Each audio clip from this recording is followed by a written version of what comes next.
Y de ahí en adelante van a venir otros temas que lo van a desarrollar otros cardiólogos para que sigan con la.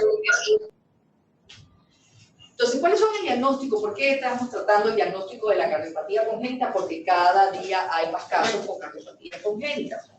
Cuando ustedes rotan por los servicios de cardiología, ven que cada vez hay más pacientes porque hay un diagnóstico más precoz. Entonces, como aparece en el dibujo, aquí nosotros tenemos la cardiopatía congénita, ya no se hace con el niño nacido, ya se hace antenatal, y por eso tenemos la ecocardiografía fetal.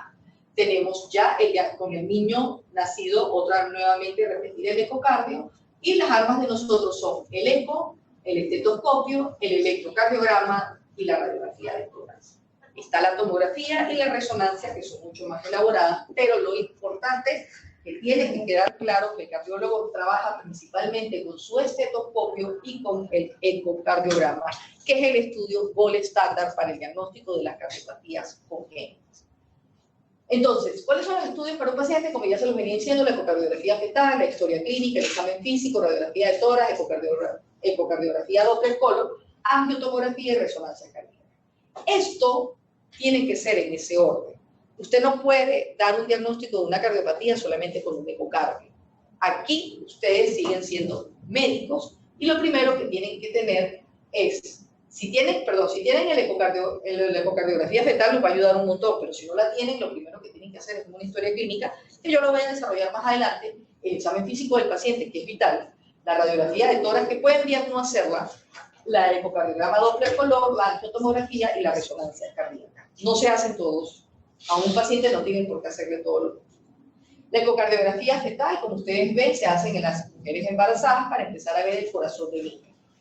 Entonces, ¿qué es la ecocardiografía fetal? Te ayuda a un diagnóstico prenatal de una enfermedad cardíaca congénita. ¿Cuáles son las semanas? Se calcula que la cardiopatía congénita es una por cada 1000 nacidos vivos. Pero esto está subestimado porque los niños, los abortos y los mortinatos no se están contando. Se ha demostrado que la mayoría de los abortos es porque no tienen foramen oval permeable, que eso se lo voy a explicar más adelante, y el niño fallece. Si el foramen oval está cerrado, el niño va a fallecer. Y la identificación in utero de la cardiopatía permite ¿qué cosa? ¿Para qué usted hace eso? Uno, para que usted, si tiene una cardiopatía, no pueden hacer provincia. Si ustedes desde la provincia tienen el diagnóstico, ya no pueden hacer ahí. Porque ¿cuál es la mejor incubadora? El vientre materno. Usted no va a esperar que nazca para montarlo en una incubadora, para montarlo en una, sobre todo aquí en el Perú, para montarlo en un avión de la FAB, que son todos como si fuera un camión volando, no puede. La idea es que usted mande a la mamá embarazada para que el niño nazca por lo menos en Lima, en la maternidad, en el 2 de mayo, en hospitales que el niño se pueda atender. Esa es en la parte del bien. La otra es porque permite una variedad de opciones. El parto, el aborto terapéutico, la terapia intraútero de la cardiopatía congénita. Ustedes van a escoger si lo van a hacer por cesárea, si lo van a hacer por parto. Lo ideal es que todos nacieran por parto porque es la forma más natural. Pero realmente los tetras se enloquecen y todos quieren hacerle cesárea porque dicen que es el mejor camino. Pero todos sabemos que el parto es la forma fisiológica, la forma más sana que pueden hacer. Hace el estímulo a través del canal del parto, que hace la presión en el tórax y hace la liberación de la respiración del niño. Eso es lo ideal, pero bueno, se hace la cesárea. El aborto terapéutico, que no está aprobado en nuestro país, porque no está aprobado, pero en Europa, en los Estados Unidos, en esos países, si ya se sabe que hay una cardiopatía congénita tipo ventrículo izquierdo hipoplásico o una cardiopatía compleja tipo atresia mitral con doble salida del ventrículo derecho, esos niños se van a abortar. Y ya, porque eso es un estudio que ustedes hacen, porque si el gobierno es el que mantiene esa parte, entonces es mucho costo si tienes un niño que no es viable. Y la otra es la terapia intraútero. Aquí en el Perú, en el Instituto Materno Perinatal, el doctor Carlos Mariño logró hacer un cateterismo intraútero. Él pudo meter el catéter ayudado por un obstetra y lograron romper el septum interauricular para que ya el niño no naciera con un ventrículo izquierdo hipoplásico, sino con, fue una valvuloplastia aórtica, para liberar la válvula aórtica y hacer que el niño no saliera con el ventrículo izquierdo tan dilatado y pudiera salir con el ventrículo izquierdo más, mejor, en mejores condiciones, pero eso fracasó porque lamentablemente en la maternidad dieron de alta a la mamá. Entonces, si ustedes le hacen un procedimiento tan costoso a un feto, no pueden dar de alta a la mamá, el feto falleció y se perdió todo el trabajo que se había hecho. Se publicó y todo lo que se hizo, pero lamentablemente como la mamá fue dada de alta, no se le hizo la monitorización, o sea, el hecho de que ustedes le hagan un procedimiento a un feto no quiere decir que ya lo curaron. Ese feto se tiene que cuidar porque ya se convierte en un feto mucho más valioso. Entonces, ¿en cuáles son los momentos de la ecocardiografía fetal? Se habla entre las 18 y las 22 semanas de gestación, es el tiempo más temprano que ustedes lo pueden hacer. Pero uno no es suficiente porque a esta etapa todavía no se han formado bien las 4 cavidades, entonces tienen que repetirlo para ver cómo siguen el tamaño de las cavidades y la relación de los grandes vasos. Las indicaciones de una ecocardiografía fetal se la pueden hacer a cualquiera, cualquier mamá que se quiera hacer una ecocardiografía fetal se la puede hacer, pero hay indicaciones formales. Antecedentes familiares de cardiopatía congénita, diabetes mellitus materna, sospecha de cardiopatía congénita por ecocardiografía fetal, le hacen el control, las arritmias, anomalías congénitas extracardíacas, lupus eritematoso sistémico, anomalías cromosómicas, exposición a teratógenos y otras cosas que ustedes quieran considerar. La sospecha de la cardiopatía congénita por un eco fetal, los ecografistas, los obstetras, los ginecólogos, cada día están mejorando sus técnicas. Entonces, cuando ellos tienen un hidro fetal, o un paciente que le están viendo un bloqueo, o un paciente que le ve una arritmia, ellos ya piden la ecocardiografía fetal. Porque no todos la hacen. ¿Quiénes la pueden hacer? Un cardiólogo pediatra o un ginecólogo que haya hecho el entrenamiento de ecocardiografía fetal. Estas son más o menos las relaciones para que ustedes vean cómo son los porcentajes. En una estenosis aórtica, si es el padre afectado, hay un 3% de que aparezca, pero si es la madre es de 13 a un 18% de que ella tenga un hijo con una estenosis aórtica. El defecto septal atrial también predomina, siempre predomina cuando es la mamá la que tiene la cardiopatía congénita. Por eso no es cuento cuando usted le dice a la mamá que si ella ha tenido una cardiopatía congénita, el riesgo de tener un niño con una cardiopatía congénita igual o más compleja es alto. Usted debe tener 0%, o por lo menos un 1% de tener el riesgo de tener un niño con una cardiopatía congénita. Pero si usted ya tiene un 18%, eso es un porcentaje predictor negativo muy alto y el niño puede venir con una cardiopatía. Estos son los otros que ustedes lo pueden ver en el cuadro, cada vez todas las patologías, la tetralogía de Fallot, miren, un 8% en la tetralogía de Fallot. Ah, doctora, pero esas mamás salen embarazadas, claro, porque si ellas se operaron, se les hicieron cirugías correctivas y ellas toleraron la cirugía correctiva, ellas se pueden embarazar. Es un embarazo de muy alto riesgo por la cardiopatía de la mamá y aumentan el riesgo de tener un niño, de tener abortos, porque ya el niñito viene con una cardiopatía congénita. Para que ustedes vean las imágenes, aquí se ve la aurícula derecha, la aurícula izquierda, el ventrículo derecho, el ventrículo izquierdo, esos ya son los ecos intraúteros. Y ustedes ya pueden ver cómo están las cámaras y pueden ver los tamaños. Entonces, si le hacen el seguimiento, pueden ver el ventrículo izquierdo hipoplásico, pueden ver una aurícula izquierda dilatada si hay una estenosis de la válvula mitral, una aurícula derecha dilatada si hay una atresia tricúspide y un ventrículo derecho pequeño. Sí se puede ver. Esto es para que ustedes vean, esto es una ecocardiografía transtorácica, donde se ve aquí el ventrículo derecho pequeño y entonces las comparas y sí se pueden comparar las imágenes con el eco transtorácico y el eco fetal. Aquí ustedes ven el dibujo, es el arco aórtico y aquí lo puedes ver. Eso les sirve para ustedes diagnosticar si el niñito viene con una coartación de aorta, con un arco aórtico interrumpido, con anomalías de la subclavia. Uno de los diagnósticos que está más de moda ahorita en los ginecólogos es el origen anómalo de la subclavia derecha, que no sale aquí, sino que sale de este lado. ¿Qué pasa? La subclavia sale de este lado, da la vuelta y aorta la tráquea del niño. Entonces, por eso esos niñitos, cuando se saben que tienen un origen anómalo de la subclavia, que se dice en el eco fetal, ya esos niños tienen que nacer en unos hospitales, no pueden nacer en una posta, no pueden nacer en los periféricos, no pueden nacer en provincias, porque los niños comienzan a hacer asfixias apenas nacen y tienen que ir a ventilación mecánica. Y eso es un anillo vascular lo que está haciendo. Ahora viene la parte del interrogatorio y la historia clínica. Yo siempre pongo esta foto porque ella se siente apática. Ustedes no pueden hacer una historia con apatía. Ustedes siempre tienen que estar felices para interrogar a estos pacientes, para que de verdad puedan abordar los antecedentes. Porque si ustedes ya están predispuestos a estar de mal humor para hacer una historia clínica, nunca pueden obtener todo lo que quieren de una mamá. Entonces, ¿por qué la historia clínica sigue siendo importante? Ya el niño nació, ustedes ya tienen el eco fetal. Y en el eco fetal decía que tenía una estenosis pulmonar. O en el eco fetal decía que tenía una coartación de aorta. O simplemente no tienen el eco fetal porque no todos vamos a tener la ecocardiografía fetal. Todavía no está tan asequible hacer el ecocardiograma fetal y ni la educación. Ustedes saben que les hacen el control prenatal en una posta, la gente va a la provincia, los médicos de la posta no se interesan en la otra parte. Entonces, las infecciones maternas, como rubiola, eso también aumenta la posibilidad de una cardiopatía congénita. La exposición a teratógenos, la talidomida, el alcohol, las drogas, las radiaciones ionizantes, diabetes gestacional y lupus, les hace sospechar a ustedes que ese niño puede tener una cardiopatía congénita. Y si este antecedente, esta historia clínica, se la están haciendo a la mujer embarazada, ya tienen ese antecedente y a esa ya le van a pedir el culpable fetal.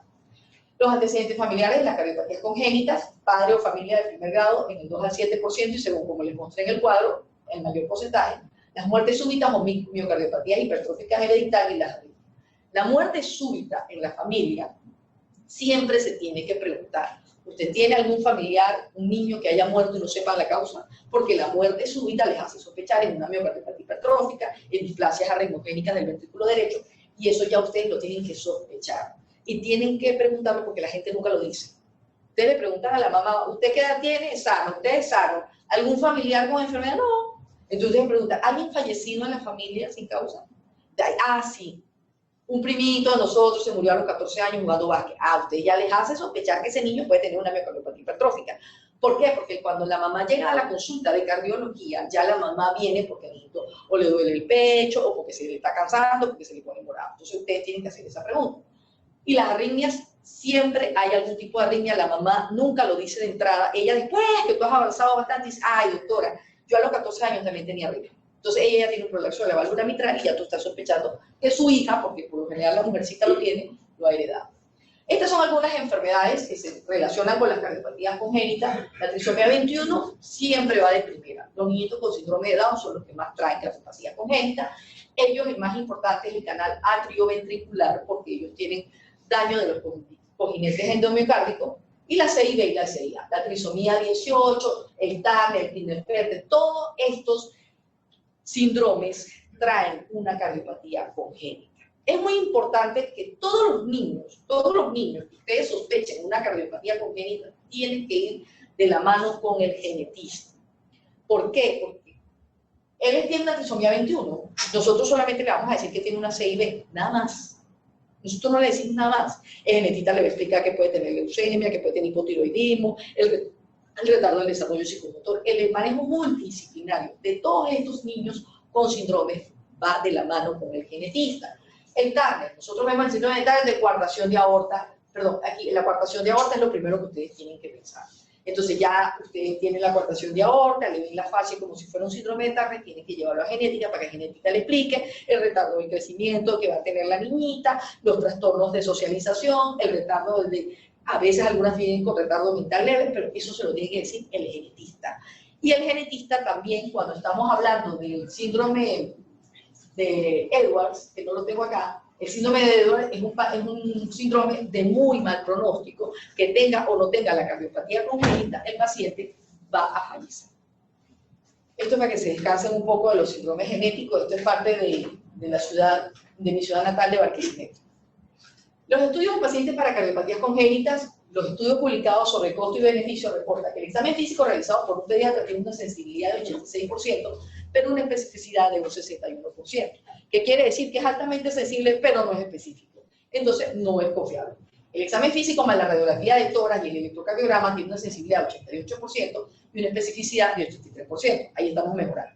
Pero la exploración realizada por un cardiólogo pediatra tiene una sensibilidad del 95% y una especificidad del 99%. ¿Por qué? Porque, no doctora, pero usted se está sacando propaganda. No, no es eso. Es que nosotros tenemos 2 años todos los días viendo niños con cardiopatía.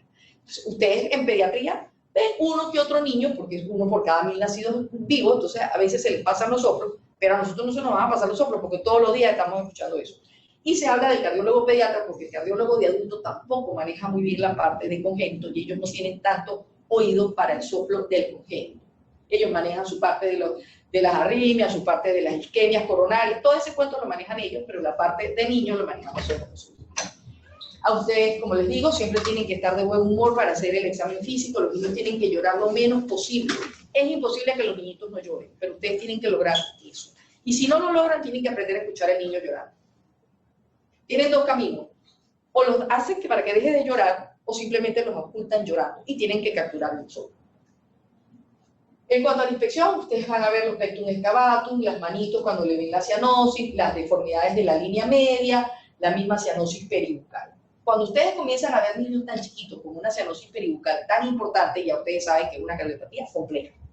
Eso no es una estenosis pulmonar simple, eso no es una tetralogía de Fallot simple, eso es una cardiopatía, que se convierte en compleja, una tetralogía de Fallot con una estenosis pulmonar severa, o una atresia pulmonar, o una atresia tricuspidia con atresia pulmonar, la tipo 1A, ya les está hablando de lo grave que es este niño. Ese es un niño que no se puede quedar en la provincia donde ustedes se encuentren, o no se puede quedar en un servicio de pediatría nomás. Tiene que ser derivado a hospitales como el niño de San Borja y el niño de Breña, o al Hospital 2 de Mayo, pero bueno, al final todos terminan acá porque nadie lo puso. La palpación es muy importante porque nosotros podemos medir la insuficiencia cardíaca del niño a través de la palpación. ¿Por qué aparece aquí? Porque siempre le medimos el hígado. Cuando el paciente tiene insuficiencia cardíaca, tiene congestión hepática, ustedes tienen que ver si tiene o no tiene hepatomegalia. Aquí cuando le hacen la palpación del precordio, los niños cuando tienen transposición de grandes vasos con CIB grande o CIB grande simplemente, o un PCA grande, ya tienen precordio hiperdinámico y ustedes mismos lo pueden palpar y lo pueden inspeccionar. Los pulsos, nosotros siempre tenemos que palpar los pulsos femorales, porque ahí ya ustedes pueden presumir que puede tener una coartación de aorta o un ductus arterioso si el pulso es saltón. Con la coartación de aorta van a tener un pulso débil, con los ductus arteriosos van a tener pulsos saltones.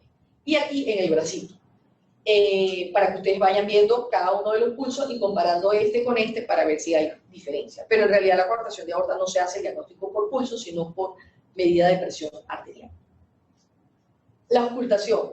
Entonces ya llegamos a la parte que lo primero que ustedes hacen, porque creen que porque están en cardiología solamente lo vamos a ocultar. No, ya tienen que haber hecho todo lo que les dije. Y ahí por fin llegan a la ocultación y van a empezar a sentir los ruidos cardíacos, si son rítmicos, si son arrítmicos, si el primer ruido es único, es desdoblado, el de alrededor es único, es desdoblado, si la presencia es de soplo y el sístole o el diástole. El soplo, que son ondas sonoras turbulentas que se originan en el flujo sanguíneo del corazón y de los grandes vasos o de ambos. Los soplos cardíacos es un aumento de volumen de corriente sanguínea a través de las válvulas normales o anormales, el paso de corriente sanguínea a través de una válvula estenosada o irregular o una cavidad dilatada, la regurgitación a través de una válvula insuficiente y la vibración de las estructuras libres como las cuerdas tendinosas. ¿Cómo es esto? Bueno, que en pediatría, cuando usted ya oculta un soplo en un niñito que tiene 4 años, que nunca se lo habían escuchado, el 85% es inocente. Y 0,8 es un soplo patológico, porque es muy raro que un niño llegue de 4 años y que nunca se le haya escuchado un soplo. Y en neonatología es lo contrario. El 84% de los soplos que ustedes escuchan en la etapa neonatal son patológicos. Los neonatos no tienen por qué tener soplos. Porque inclusive, doctora, pero es que todos tienen ductos y todos tienen foramen. Sí, pero es que eso no sopla. Porque las presiones del recién nacido son altas y todavía no está soplando. Si empieza a tener sonidos es porque ya son soplos patológicos. La clasificación de los soplos cardíacos, de acuerdo al mecanismo fisiopatológico, pueden ser inocentes y no patológicos en corazones normales y funcionales con consecuencias de alteraciones hemodinámicas. Patológicos por alteración anatómicos o estructurales. Esta es una clasificación que ustedes la escuchan todo el tiempo, un soplo los sistólico 3/6, de 1/6, 2/6. El 1/6, eso lo puede diagnosticar en un cardiólogo. El 2 es una intensidad leve, pero ocultado de forma constante y fácilmente. El 3 es que ya ustedes comienzan a ocultar, que es una intensidad intermedia y se oculta fácilmente. Los pediatras pueden escuchar este tipo de soplo. El 4 ya es una intensidad intermedia asociada a un frémito. El 5 es muy intenso, con presencia de frémito y audible con leve contacto del estetoscopio al aparato torácico. Y el 6 es muy intenso, audible a corta distancia sin necesidad de estetoscopio. Eso va de acuerdo a la patología, al tiempo que tienen, al tamaño del defecto. Mientras el defecto es más pequeño, como el roce, a través de pasar un hueco pequeño, se escucha bien alto el soplo. Y si el hueco es muy grande, tiene otras cosas que lo acompañan y él no es tan intenso como cuando el hueco es pequeño. Estas son las localizaciones donde ustedes normalmente lo escuchan: la pulmonar, la aórtica accesoria, la mitral, la tricúspide y el área aórtica, donde ustedes deben colocar el estetoscopio para ir escuchando eso. Esto es para que ustedes siempre vean un corazón sano. Yo siempre coloco esta imagen porque hay personas que se ayudan más con el gráfico. Y aquí tienen un corazón normal, donde llega la sangre a través de la vena cava superior a la aurícula derecha, se abre la válvula tricúspide, pasa al ventrículo derecho, pasa a través de la válvula pulmonar, se va a la arteria pulmonar, se carga el pulmón y regresa cargado de oxígeno a través de las 4 venas pulmonares a la aurícula izquierda, válvula mitral, ventrículo izquierdo y válvula aórtica. Cada vez que la sangre pasa a través de estas estructuras, se produce una pequeña turbulencia. Ahí viene el soplo inocente. Por eso que ustedes tienen siempre que explicarle a los papás que el corazón tiene válvulas, que son compuertas, que la sangre entra y sale y se va cerrando la compuerta y eso genera un sonido leve. Y cuando ustedes hacen el ecocardio, cuando el cardiólogo pediatra hace el ecocardio y dice que todo está normal, entonces eso es un soplo inocente. que se produce a través del paso de estas estructuras o cuando hay una estenosis leve de las ramas pulmonares que se consideran como unos soplos funcionales más que patológicos porque son leves, entonces ahí ustedes también pueden escuchar un soplo. Aparte de esto, como yo le expliqué toda la fisiología, el lado derecho es un lado flojo, porque solamente manda la sangre para el lado, la manda para el pulmón, y el lado izquierdo es un lado fuerte, porque lo va a mandar al último pelo del cuerpo. Eso es muy importante que siempre lo tengan claro, porque el ventrículo derecho no es derecho porque está para la derecha, es porque tiene morfología del ventrículo derecho. Y el ventrículo izquierdo va a la izquierda, pero tiene morfología del ventrículo izquierdo. El ventrículo derecho tiene unas trabecular gruesas que permite para manejar volumen, y el izquierdo tiene fibras circulares que le dan fuerza para poder desarrollar el trabajo que tiene. Por eso es que cada uno está por su lado, por eso hay unas paredes entre las aurículas, unas paredes entre los ventrículos, para que no se mezcle la sangre desoxigenada con la oxigenada y para que no se mezclen las presiones. Porque el problema es que cuando hay huecos aquí, en la presión del ventrículo izquierdo se va directo a la arteria pulmonar y los pacientes desarrollan hipertensión arterial pulmonar. Por eso es el objetivo de que los niños tengan un diagnóstico precoz de la cardiopatía congénita, que se puedan operar en las edades más tempranas para que el corazón, a través de los huecos y las malformaciones que tiene, no se siga transformando y el niño no se pueda operar. Este es un órgano que es muy noble y mientras más pasa el tiempo, más se transforma. Y cuando ustedes lo operan, no lo reparan del todo. Quiero que les quede claro que las cirugías de nosotros, a pesar de que se llaman correctivas, nunca terminan de corregir del todo. Hay algunas patologías que sí, la C y B, si es exitosa el cierre, se quedó curado, la C y A, si es exitoso el cierre, se quedó curado, pero pueden haber complicaciones. La C y B puede malograr una de las válvulas durante la técnica quirúrgica y la C y A el mismo procedimiento. Y hasta los cateterismos pueden tener consecuencias. La insuficiencia cardíaca lo estoy tocando en esta parte del diagnóstico para que ustedes vean cómo van a ver a los niñitos, que es la incapacidad del corazón para mantener el gasto cardíaco y el volumen minuto adecuado al requerimiento del organismo. No solo está determinada por la falla estructural cardíaca, sino que están implicados mecanismos neurohormonales, celulares, moleculares, genéticos e inmunológicos para la condición de la insuficiencia cardíaca. La clasificación, hay una tabla 1 que la clasifica ROS modificada de la insuficiencia cardíaca en niños, la clase 1 es el asintomático, la clase 2 es la taquimia leve o sudoración en la comida de los lactantes y la arritmia en el ejercicio en niños mayores. Esto es muy importante que ustedes lo pregunten, porque la mamá no se lo va a decir. Ustedes le van a preguntar si el niño lacta bien o si el niño suda mientras se alimenta. Pero el sudor tiene que ser bien explicado. Si están en verano y la mamá le da lactancia en un cuarto cerrado y el niño está abrigado, obviamente que va a sudar. Pero si es un niño que la mamá le dice, mire doctora, él lo tiene desabrigado y él lacta y yo siento que se agita y está sudando, eso ya le está hablando de insuficiencia cardíaca. La clase 3 es una marcada taquimia, sudoración con la comida de los lactantes, tiempo de tomas prolongados con escasa ganancia ponderal y una marcada arritmia con el ejercicio en niños mayores. Los niñitos comienzan a sudar cuando se están alimentando y la toma la hacen muy prolongada porque ellos sueltan el pecho y descansan. Hay niños que cuando la insuficiencia es muy severa, y hay que quitarle la lactancia materna, pedirle a la mamá que se ordeñe y que se lo dé a través del biberón. Porque siempre hay que promocionar que sea la lactancia materna exclusiva, pero con el biberón hacen menos fuerza y por lo tanto se cansan menos. La 4 es los síntomas en reposo, la taquimia, la sudoración y las retracciones. Ya es un niño que tiene tiraje intercostal y que se siente sumamente agotado, inclusive teniéndolo en la cama. Los exámenes complementarios, como se los mencioné al principio, va a ser la radiografía, la radiología, que es un estudio de una baja sensibilidad y especificidad, que evalúa la silueta cardíaca y el vehículo vascular, el tamaño de la silueta cardíaca normal, que es menos de 0.5, la vascularidad pulmonar, las anomalías en el parénquima pulmonar y la deformidad de la columna. Aquí más o menos para que ustedes vean qué es lo que se evalúa en una radiografía de tórax, para que ustedes vean cómo se puede ver la aurícula derecha, el ventrículo derecho, el ventrículo izquierdo, la aurícula izquierda, el tronco de la arteria pulmonar y el tronco de la aorta. Eso es lo que ustedes ven cuando ven una radiografía. Entonces ustedes pueden ver el tamaño del ventrículo derecho, que cuando él se crece, como está aquí abajo, crece, empuja y él se levanta. Si es el ventrículo izquierdo, se vuelve más gordito. Si es la aurícula derecha, la van a ver crecida para este lado. Si es la aurícula izquierda, que nunca se ve, pero cuando se crece por estenosis mitral, la van a ver sobresaliendo. Cuando hay C y B, van a ver crecimiento del ventrículo izquierdo y dilatación de la arteria pulmonar. Y cuando hay transposición de grandes vasos, se ve el excavamiento de la aorta. Entonces, para eso es una radiografía de tórax. Hay que saberla interpretar, no es solamente pedirla por pedirla, y la vasculatura pulmonar les va a servir a ustedes, porque si está negra, entonces ustedes hablan de que tiene un hipoflujo pulmonar, que ese paciente tiene una cardiopatía con hipoflujo, y se la ven blanca, que es una patología con hiperflujo pulmonar. Eso es muy importante que lo vayan familiarizando, porque son las herramientas que ustedes tienen cuando van a sus hospitales, porque no en todos lados les pueden hacer un ecocardio, pero con una radiografía ustedes se pueden ayudar bastante y se pueden hacer una orientación. Si es un pulmón que está negro y el paciente está desaturando y ustedes le ponen oxígeno y no mejora la saturación, eso ya está hablando de una cardiopatía congénita con hipoflujo pulmonar.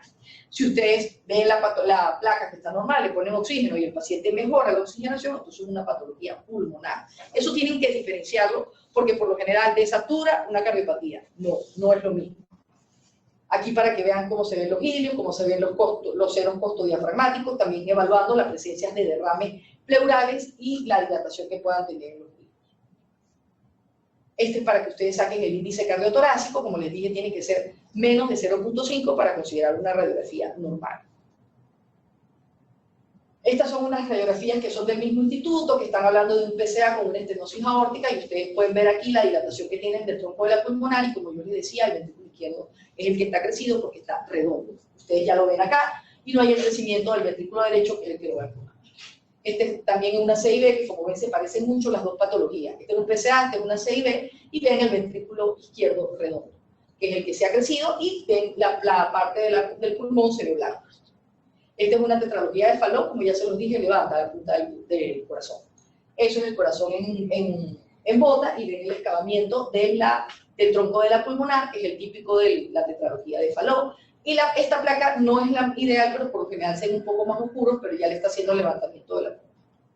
Esta es una post-tetralogía de Fallot, como ustedes ven aquí, la punta estaba levantada, y cuando lo ven acá, la punta está normal. Porque ya el niño fue operado, claro, obviamente lo saben porque también tienen las grapas, y porque la mamá se lo va a referir en los antecedentes, y obviamente ustedes van a ver la cicatriz. Pero así ya ustedes ven cómo se va transformando el corazón del niño.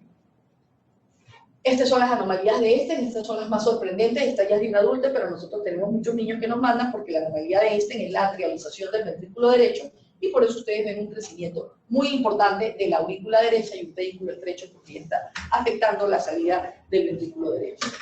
La ecocardiografía. Esta ya es la parte que le corresponde al cardiólogo pediatra, y este registro de la actividad, la electrocardiografía, el electrocardiograma, el registro de la actividad eléctrica del corazón.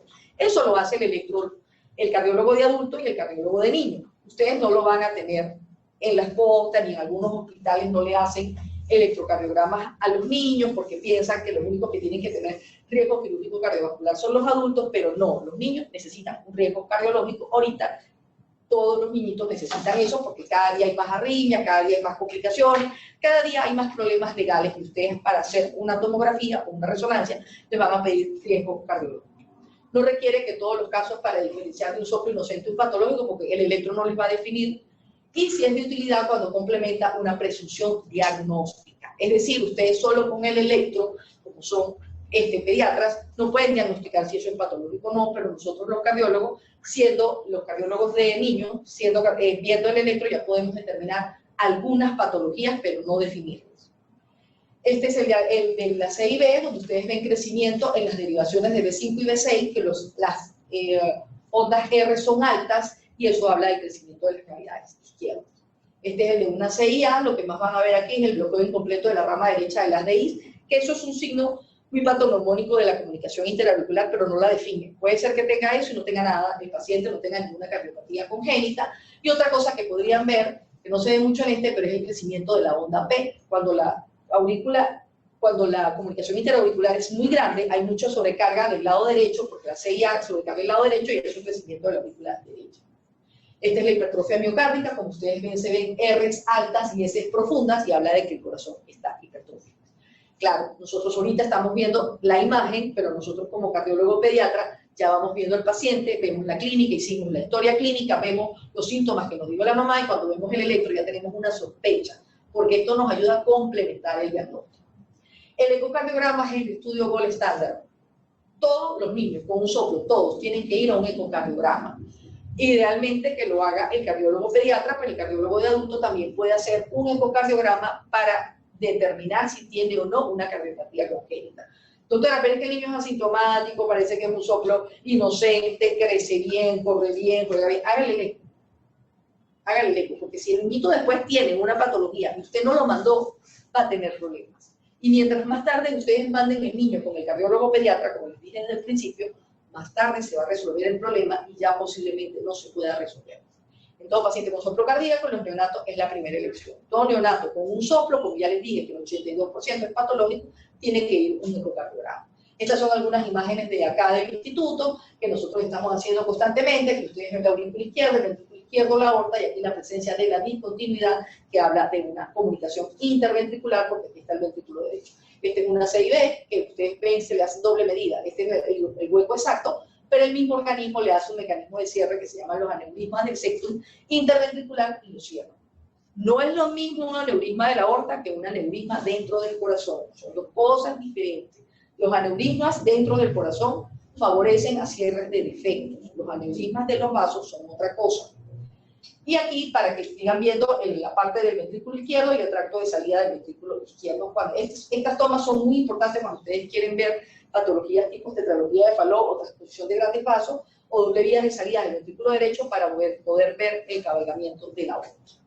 Aquí estas son otras tomas donde se logran ver las 4 cámaras, la aurícula derecha, el ventrículo derecho, la aurícula izquierda, el ventrículo izquierdo.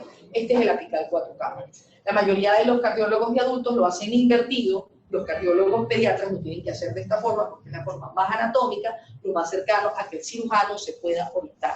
Recuérdense que el eco no solamente se hace para un diagnóstico, sino porque es la herramienta con la que el cirujano va a decidir si entra o no a sala. Este es para que lo vuelvan a ver cuando se ven las 4 cavidades. Esta es una placa de una tetralogía de Fallot y como lo ven aquí se ve la CIB y la aorta no está saliendo solo del ventrículo izquierdo, sino que cabalga. Y eso es lo que define a un Fallot, el cabalgamiento de la aorta sobre la CIB. Esta es la misma que les había presentado para que la vieran más grande y aquí viendo otra vez la relación de la aorta con la del defecto. Aquí, porque nosotros podemos evaluar las ramas pulmonares para que ustedes vean tanto el alcance que se puede tener con la tomografía. Este es un eco, aquí se pudo evaluar la aorta, el tracto de salida del ventrículo derecho, la pulmonar, el tronco y las ramas pulmonares, y eso es lo mismo que ustedes están viendo aquí en la tomografía. Como a veces el eco es un estudio confiable, es un estudio gold estándar, pero ya entró en boga la tomografía y la tomografía hace el corte más fino y la medida puede ser más exacta. Siempre se aproxima. Nunca ha pasado que aquí le mida 3 milímetros la arteria al cardiólogo y en la tomografía mida 7. Eso nunca ha pasado. Por lo general, si aquí mide 7, aquí puede medir 8, o aquí mide 6, y aquí puede medir 5. Pero el cirujano siempre le gusta que se haga con la tomografía porque son cardiopatías muy complejas y tienen que ir con todos los estudios exactos para poder hacer la cirugía. Esta es para que ustedes sigan viendo la parte de las radiografías, para que vean cómo está el cabalgamiento de la aorta en el mismo paciente. Esta es una transposición de grandes vasos, donde se ve el corazoncito como un huevito dentro sobre el diafragma. Pero este niño ya tenía telectasia y tenía otras cosas agregadas. Y ese es un paciente que cuando ustedes lo ven, no es solamente para que vean la placa, sino que recuérdense que los pacientes con transfusión de grandes vasos son patologías cianóticas y que tienen que tener la radiografía, la historia clínica y todo lo que le vengo hablando durante el seminario. Este es para que vean el cabalgamiento de la aorta. Estas son esta es la patología de la doble vía de salida del ventrículo derecho, como se ven los vasos lado a lado como cañón de escopeta. Esto es para que vean el arco aórtico que se los mostré al principio, que vieron que sí se ve muy parecido al ecocardio fetal. Y este es el eco del niño. Siempre tienen que aclararle a la mamá que puede venir con una cardiopatía diagnosticada por eco fetal, pero cuando el niño nace, ustedes vuelven a hacer el eco y la cardiopatía puede variar, y puede variar mucho. Hay niños que vienen con diagnóstico de troncos arteriosos y al final termina siendo solamente una estenosis pulmonar. Niños que vienen con diagnóstico de transfusión de grandes vasos y termina siendo una atresia pulmonar. Entonces, es muy importante que le aclaren a la mamá que puede tener el diagnóstico de la cardiopatía congénita. Va a servir para que ustedes orienten dónde tienen que nacer, pero no es el diagnóstico definitivo y que eso puede cambiar. Esto es parte más de la toma. Esto es para que sigan viendo partes de la C y B. Esto es la anomalía de Einstein. Vieron la placa y aquí se ve en el eco, porque todo va de la mano. Esto es una sospecha. Entonces, una persona que no sepa de cardiología va a decir es un derrame pericárdico. Yo lo veo y parece un derrame, pero no, ya nosotros sabemos que es un ente porque cada rato estamos viendo esa placa. Y cuando le hacemos el eco se ve la aurícula totalmente grande y el ventrículo derecho atrializado. O sea, el ventrículo se convierte en una aurícula. Y esas son patologías de mal pronóstico, se les hace cirugía, son pacientes que fallecen de arritmias, porque el sistema de conducción se ha alterado por la misma atrialización. Este es el tracto de salida del ventrículo izquierdo, donde ven la aorta, el ventrículo izquierdo, la válvula izquierda y la válvula mitral. Para ustedes en esta área evalúan todo lo que les acabo de mencionar, pero principalmente la válvula mitral y la aorta. Este es cuando le hacemos la medida, que así se calcula la fracción de eyección del paciente, que esta es una fracción de eyección deprimida, y esos son unos cortes como son atravesar a la parte del corazón. Esto es más parte de las imágenes con la insuficiencia mitral, que ustedes ya ven aquí el crecimiento de la aurícula izquierda, y aquí ven cómo se empieza a hacer el chant y sube hasta arriba, porque ese chant tiene que venir solo hacia abajo, pero el chant se está tratando de regresar. Este es parte del mismo ecocardiograma, para que lo vean más cerca, cómo se está devolviendo el chant. Y los soplos inocentes y patológicos, para resumir, tienen varias diferencias. Esas ustedes las pueden revisar tranquilamente, pero los inocentes son casi siempre expulsivos, nunca regurgitantes, son sistólicos y regurgitantes. Algunos pueden continuarse con acentuación diastólica, son continuas con acentuación sistólica, la intensidad nunca llegan a ser mayores de 3, los otros son generalmente mayores de 3. Los ruidos cardíacos son normales, no tienen agregados, aquí están alterados. La irradiación nunca se irradia, siempre se irradia, y la maniobra de Valsalva disminuye o desaparece el soplo inocente, el otro se mantiene intacto. Los indicadores de soplos cardíacos patológicos, que ya los veníamos mencionando, los principales indicadores de enfermedad cardíaca subyacente son pacientes sintomáticos que tienen polinemia, depresión del crecimiento, pacientes cianóticos, poco de ganancia ponderal, neumonías recurrentes, un soplo diastólico, un soplo cardíaco intenso mayor de 3, la cianosis, los pulsos periféricos anormales, los ruidos cardíacos anormales, los antecedentes familiares que ya les mencioné, y el soplo en edad neonatal. Este es más o menos para tener un fluxograma de cómo pueden ustedes verlo. El soplo cardíaco, si es un soplo continuo, tiene características en zumbido venoso, no requiere estudios complementarios, porque ustedes ya consideran, pero todos tienen que ir sí o sí a un ecocardiograma. El soplo diastólico, referir al cardiólogo pediatra, un soplo sistólico, soplo mesosistólico grado 3 o mayor, se tiene que referir al cardiólogo pediatra, y los otros soplos también, todos van caminados al cardiólogo pediatra. Antes se trataba de restringir el pase al cardiólogo pediatra, pero hoy por hoy, felizmente, habemos más cardiólogos pediatras, ustedes lo pueden derivar, y ustedes mismos van orientándose a que ya pueden tener una patología. Las cardiopatías más frecuentes que nosotros hemos visto acá en el instituto, lo tenemos en esta, porque estas son las estadísticas nuestras, va la CIB, CIA, PCA, tetralogía de Fallot, atresia pulmonar, coartación de aorta, doble salida del ventrículo derecho, transfusión de grandes vasos, drenaje venoso anómalo, anomalías de y canales atrioventriculares. Esto es más para hacer el gráfico. Los ecocardiogramas también hemos estado en crecimiento, porque el hospital tiene apenas 6 años de fundado, pero ha sido un crecimiento exponencial. Como ustedes ven, en el 2013 apenas se hicieron 80 ecos, ya para el 2019 son 1010 ecos, y cada vez vamos haciendo más ecos. Aquí están los ecocardiogramas transesofágicos, que suben y bajan entre uno y otro por problemas, porque el eco transesofágico depende mucho de la sonda, y las sondas cuando se malogran se baja la producción de los ecos transesofágicos. Este es un estudio que también se le hace al niño con cardiopatía congénita, pero es un estudio más específico, no se le hace a todos los niños de entrada. Ustedes tienen el eco transtorácico, que les puede describir algún defecto, y si tienen una duda como es una comunicación interauricular, una comunicación interventricular, una insuficiencia de la válvula aórtica, es que ustedes le piden un eco transesofágico, o cuando tienen daños de la válvula mitral, o en los intraoperatorios que se está cerrando la CIB, el cirujano puede pedir un eco transesofágico para que se vea más directo el defecto. La electrofisiología es lo novedoso a nuestro servicio. Hoy por hoy ya se están dedicando a la parte del electrofisiólogo de adulto a la parte de niño, y aquí ya se están haciendo los estudios electrofisiológicos, pero se comenzó primero solamente con Holter y prueba de esfuerzo, todavía no hacíamos los estudios y también han estado en crecimiento. Los estudios electrofisiológicos se empezaron a hacer en el 2018-2019 y ya se han colocado hasta marcapasos intracavitarios. El único centro, el único hospital que está haciendo estudios electrofisiológicos en niños es el Hospital de Niños de San Borja.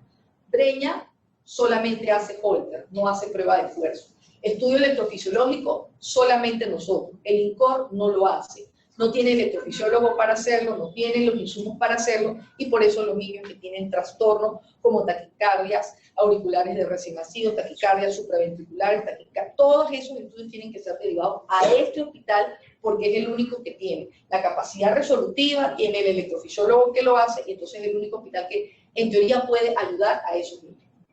Esto es para que los que no conocen todavía el servicio vean algo del servicio de nosotros. La consulta que tenemos de las UCI, que nosotros tenemos la UCI cardiológica y de especialidades quirúrgicas, la UCI cardioquirúrgica, que es donde van los niños posoperados, porque esta UCI va a los prequirúrgicos y en esta UCI va a los posquirúrgicos. Esas son las condiciones en que están los niños. Y para hablar de la parte de hemodinámica, nosotros tenemos también el cineangiógrafo. En el cineangiógrafo no se hace solamente la parte de cateterismo, sino también la parte de electrofisiología. Los niños con cardiopatías congénitas no solamente se ayudan por cirugía, sino también a través de los cateterismos. Esas clases de hemodinámica y de cateterismo lo van a tener más adelante, pero para mencionárselo se han practicado estudios diagnósticos y medidas de presiones, cierres de defectos como la CIA, el PCA, el rasking en las salas de las unidades de cuidados intensivos y en el cineangiógrafo. Esto es más que todo los cateterismos que se han hecho, para que tengan un conocimiento de ello, los resultados con los cateterismos diagnósticos, los cateterismos terapéuticos y con los pesos que ellos están utilizando.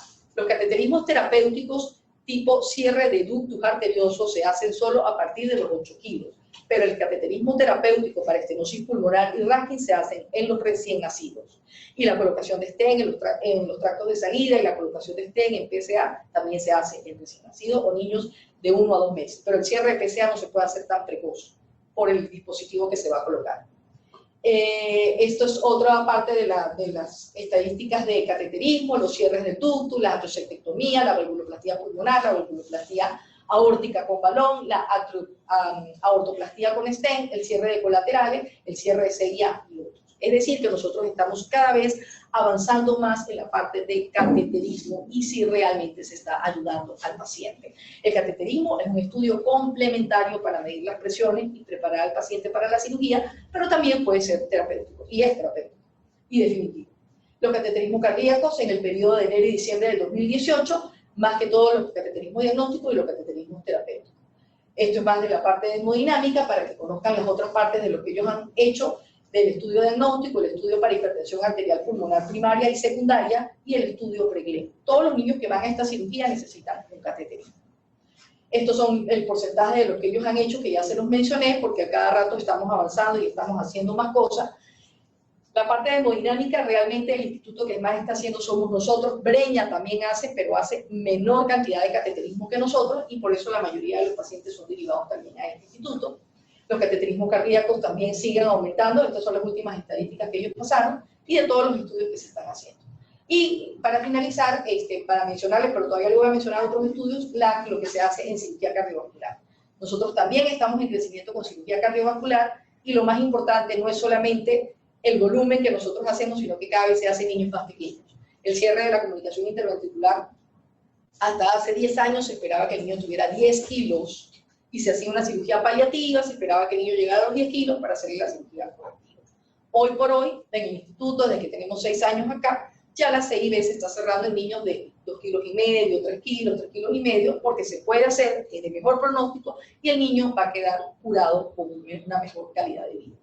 Yo se lo puedo decir muy maravillosamente que queda curado, pero acuérdense que esos niños pueden quedar con defectos residuales graves con sus válvulas después de un cierre de CIB. Esta es la cirugía en los recién nacidos, que se hace la transfusión de grandes vasos, las atresias pulmonares, el drenaje venoso endógeno y la insuficiencia de válvula aórtica. Y la interrupción de arco aórtico.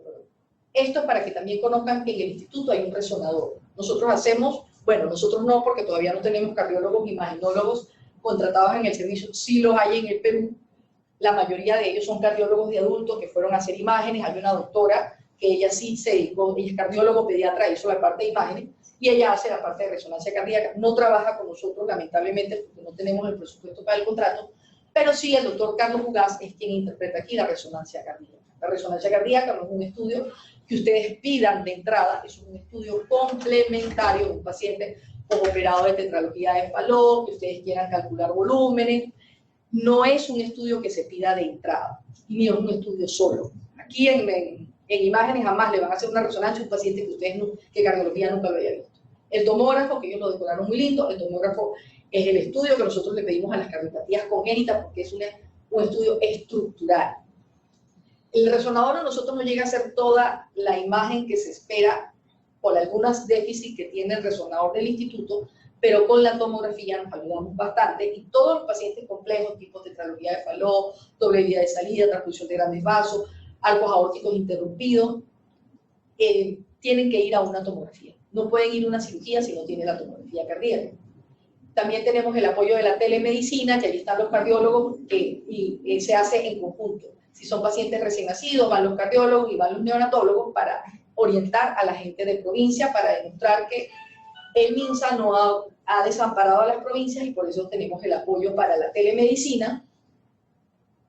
Y esto es para que se descansen un poco, porque yo sé que la charla es bien pesada. Esto es también las playas de Venezuela, que son así todas transparentes y cálidas. Yo quiero que también ustedes se sientan transparentes y cálidos con nosotros para que nos envíen sus pacientes con cardiopatías congénitas, porque con la doctora Manacero y el doctor Luis Ellis de genética queremos ayudar a los niños que tienen malos pronósticos, no solamente por su cardiopatía congénita, sino por sus problemas sindrómicos en sí. Está la doctora Karen Condori, que está dedicada a la parte de cateterismo, y a la doctora Cristel Morales, que se ha dedicado a la parte de imágenes, que apenas está empezando, y está en la parte de consulta de cardiología.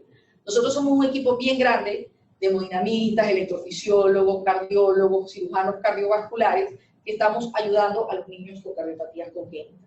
La idea de esta charla es para que ustedes tengan una idea de cómo se puede diagnosticar una cardiopatía y a dónde lo deben derivar. En PRO, para nosotros, somos el centro que está recibiendo a todos los cardiópatas, pero el problema es que somos un solo centro para todo el Perú y deberíamos ser un solo centro cardiovascular, o sea, el hospital debería ser cardiológico y nosotros formar parte de un hospital pediátrico. Y si la meta del Perú debería ser tener un hospital cardiológico infantil y no como el INCOR, que es adulto y niño. Que salud debería tener su INCOR pediátrico y nosotros deberíamos tener nuestro hospital cardiológico infantil. ¿Y tienen alguna duda o consulta?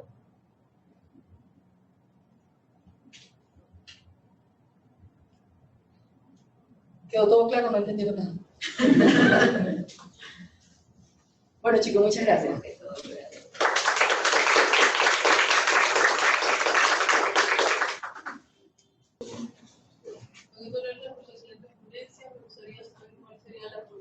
Seguimiento de estos pacientes con cardiopatía, luego de los diversos procedimientos. ¿Cuál sería el seguimiento?